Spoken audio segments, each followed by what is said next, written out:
Welcome back. You're watching Business Morning on Channels Television. On the program today, our focus is still on the oil and gas sector with particular emphasis on gas. And today, we're looking at liquefied petroleum gas option as a viable tool for generating revenue, creating jobs, and of course ensuring that the environment is healthy. And so I'm having this conversation with the President, Nigeria Liquefied Petroleum Gas Association, Mr. Dayo Adesina, and Mr. Bambo Ademiluyi. He's an executive of the LPG Group LCCI and current chairman, Technical Committee of Nigeria Liquefied Petroleum Gas Association. Good morning, gentlemen. Thank you so much for coming in on the program today. Good morning. Good morning. Yep. Mr. Let me start with you. It's been an interesting read, at least for some of us who haven't paid so much attention to such a thriving industry. As of January, Nigeria had proven gas reserves of about 0.153 billion cubic meters. And we also know that Nigeria is a major gas flaring nation. With all of this, and being a major LNG exporter, it seems as if this was a gold mine everybody had forgotten existed up until. Why? Well, thank you very much. The analysis is quite correct. Unfortunately, we're a gas country with a bit of oil. The focus has always been on oil. For our sector, the LPG sector, we have a consumption figure of 175,000 metric tons for a country of 170 million people. Really, our consumption should be in the neighborhood of about minimum 5 million tons a year. We haven't really looked at this sector because of the kerosene subsidy by the government, and that needs to change. We've been waiting for the last 5-6 years. And finally, the government has come to the table. Okay, the Indonesian model that we proposed to them should be taken on board. We haven't even started to scratch the surface, just like you said. If we look at the gas reserves, the amount of LPG that can also come into the market outside of what is being produced right now from LNG, because 95% of the domestic market is being supplied by LNG. Traditionally, the sources of supply was from the refineries, but we all know what has happened to that. So, in terms of the potential for gas, it's phenomenal, and LPG should take pride of place. Now, Mr. Adesina, could you just talk about, I know you mentioned it, but you mentioned it in passing, the Indonesia model that Nigeria wants to adopt. Essentially, Indonesia in 2006 took a approach to solving the issues that they had, which is exactly the same situation that we're in. We're importing kerosene, subsidizing it, but it wasn't getting to the people at the subsidized prices. And so they decided to convert 57 million households in 3 years to LPG by giving out free packages of 3 kg cylinders and stoves free to the people. Now, the effect of that was that they went from a 250,000 country to a 5 million ton country in terms of consumption. The multiplier effect was that employment rose by well over 500,000 to 1 million within those 3 years. Tax revenues to the government, significant, and they reduced and made savings of $9 billion with that scheme. So, suppose that with Nigeria. I was just going to get to that. So, Mr. Ademiluyi, can you pick up from there? Is the economy for this kind of thing? Do we have an enabling environment to encourage such a venture to actually kick off? Yes and no. Yes, because the economy is ready in terms of people's acceptability. If we introduce gas use areas, they would accept it. That has been demonstrated by Lagos State with the Eco-Gas scheme. Further, Lagos State is also going into gas reticulation to homes. They are already demonstrating gas to power. So, this can be replicated all over the country. When I then say no, is because I don't see the will from government. Because I would not say that the government does not know what to do. But I don't see that will. When you say you don't see, is it in terms of the policies now or the regulatory framework? Well, the regulatory framework is there. DPR is up to steam. SON is up to steam. All the regulatory are ready. But the executive, I dare say, is not ready to go into activities that will stimulate gas use massively in Nigeria. Because if they were to do that, definitely the first thing that will go is the kerosene subsidy. But my colleague rightly said, the alternative is there and waiting. It's available in more abundance than petroleum products, than kerosene, petrol, diesel, whatever. We're a gas nation. We are ranked very high in gas reserves, and we're very well in terms of export of LPG in particular. So there's no reason, there's absolutely no reason why we cannot convert all the billions that are being spent to subsidize kerosene to creating the correct infrastructure for LPG use. But Mr. Ademilu, you know, one major concern will probably be how stable and safe it will be, because at one time there was an explosion in Akure, right. And so that raised a lot of concerns about how stable is the LPG for domestic use. And so if you know, you ask most Nigerians, they would rather just use kerosene or just hope that there'll be NEPA so they can use their electric burners. But these days not a lot of people buy cookers with electric burners. Mr. Additional, yes, you want to respond to that? I was about to respond to that. And that's why we're saying that government, I mean, thank God that they're actually talking to us now about the Indonesian model. But in that, we're also looking at a Nigerian implementation, not taking it wholeheartedly as it is. And in doing that, we really need the government to be focused on the implementation aspect of it, because you have within the association different retailer groups, the marketing groups. And with that, we have control of how the activities are being handled by the regulatory bodies as well. Now, the Akure incident is a very good one, because that particular facility was an illegal operation, which had been pointed out to one of the regulatory agencies. I won't name which one.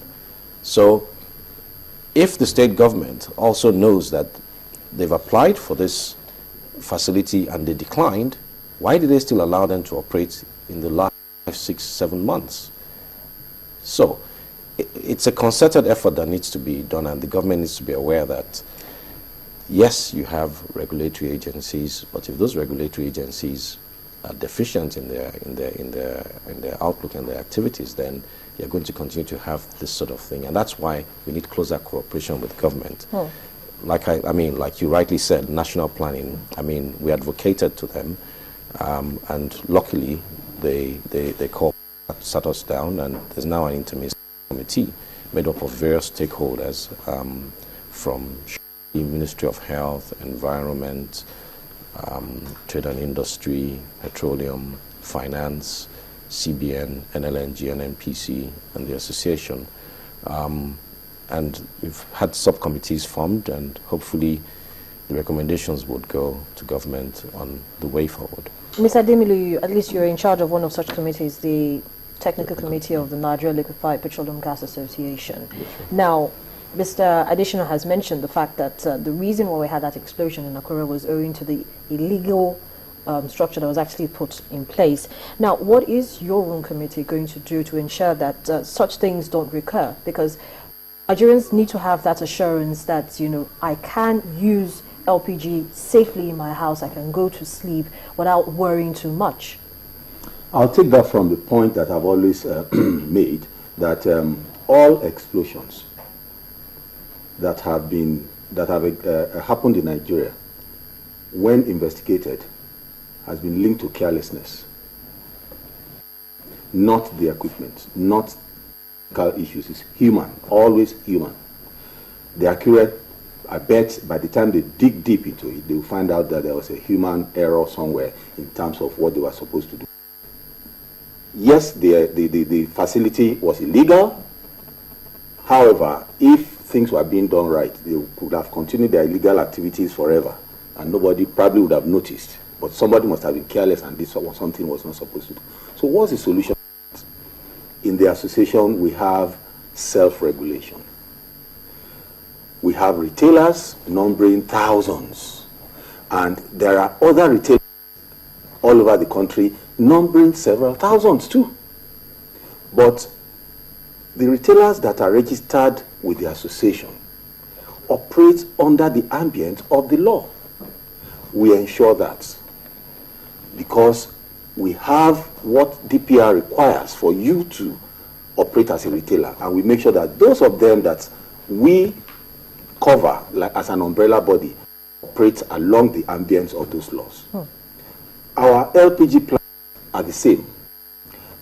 We wanted to start deploying mini plants all over. What we did was we approached DPR, and there was a stakeholders committee that was formed by DPR, and we looked at those things that will be required to be able to deploy mini plants, especially in areas that are not too densely populated, so that people can access gas without traveling far away from their homes. And after several meetings lasting about a year, DPR has now come out with the regulations that are required to deploy mini plants in filling stations and other places. So, if you obey those regulations, it is more likely, except again by acts, that there will be an explosion. In homes, what do? We have, as an association, distributed well over 300,000 flyers.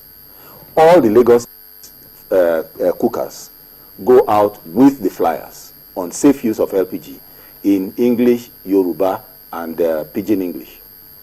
The Ekoga scheme. And we also have a training for first users. In fact, we assume all the people we are giving the gas to, the cylinders to, are first users. So we have a training for them in the language they prefer. And we then issue a certificate of a certificate for first-time user, issued by the Nigerian LP Gas Association and Lagos Chamber of Commerce, who conduct the training to these people. But in spite of this laudable, movement that you've actually picked up, some still complain about the pricing. They feel the cylinders are not affordable. Good. And so if, for instance, I'm going to have to pay for a 12.5 kg cylinder for, let's say, 15,000 naira, why don't I just go to the nearest bush I find, cut down some trees, and, just with all sense of modesty, do my firewood, put my pot on the fire, and cook my food and go. Well, it's a good thing you touched on that, because that was going to be my next area to touch on. Again, government keeps recording the tariffs on LPG equipment. Ideally, they should be manufactured in country, but the cylinders, cylinder manufacturing plants, who closed down about a year and a half ago, those plants need to be brought back on stream so that local manufacturing can take place. Today, all the cylinders are being imported into the country, but the tariffs on that, are extremely high, 20-25%, and of course by the time they roll out of the ports, they're in the neighborhood of between 35 to 40%. So that's a disincentive. Whereas your kerosene, you can buy in a pure water sachet, you can buy in a Coke bottle, it's very portable. But LPG is specialized, and you only need cylinders to be able to do that, or tanks. So again, we still come back to government to look at the tariff structure, and that's part of one of the things that we, in this Indonesian model, we're saying, look at the entire value chain. Take a holistic approach, because this was done back in 2007 by the Obasanjo government, where we were given a 4-year window where tariffs would reduce significantly to be able to spur the local industry to manufacture. Unfortunately, that hasn't happened because cost of manufacturing with power issues, all sorts of issues. The 4-year window closed in 2010, and it went back up extremely high because initially the tariffs were lowered to be able to spur on local manufacturing, and then at the close of the window, the tariffs were to go very high to protect the local market so that you'd stop importing. It was a disincentive for you to import cylinders. But unfortunately, there wasn't a review when this tariffs went back up to say, okay, has local manufacturing increased? Has it improved? What's the state of the LPG market? That didn't happen. Instead, the tariffs went back up, and that's the reason why you're having cylinders at very high rates today. Now, you kept mentioning the fact that again and again, government has to come in. Government has to ensure this happens. Government seems not to be able to run business a whole lot these days. It has its own aspects that it has to deal with, the regulatory parts, the policies, and ensuring that there's an enabling environment. But more and more, there's so much talk about how the private sector should actually come in and help run the economy. And we're going to talk about that when we come back after this break. So let's quickly take a break, catch our breath, and come back and see how the private sector collaboration can help the LPG initiative move forward. You're watching Business Morning on Channels Television. We're looking at liquefied petroleum gas, an option for diversifying the economy, of course, and also being a way of creating jobs, creating much needed revenue at this time, and also being a healthy way of ensuring cook our food. I've been having a conversation with the President, Nigeria Liquefied Petroleum Gas Association, Mr. Dayo Adesina, and also the current Chairman, Technical Committee of the Nigeria Liquefied Petroleum Gas Association. He's also an executive of the LPG Group, LCCI, Mr. Bambo Adimlui. Both gentlemen will be here with me in the studio when I return in a moment. Please join me again.